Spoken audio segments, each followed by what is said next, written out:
幕後玩家早前大結局，黃翠如飾演嘅雙面太子女顧成湘最後慘死街頭，同蕭正楠飾演嘅馮夕賢有緣無分，真係賺足觀眾熱淚啊！佢日前接受傳媒訪問，話說呢次其實係翠如 BB 加入無線4年以嚟首度挑戰反派角色，扮演為咗利益可以不惜一切嘅奸角。翠如坦言自己拍攝嘅時候性情大變，情緒波動好大，甚至會厭惡自己，係迷失了真正的黃翠如。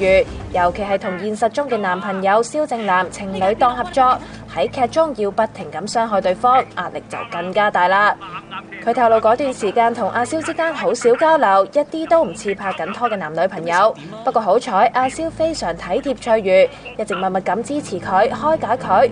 見翠如架車好亂好咧啡，又會主動幫佢清理車廂。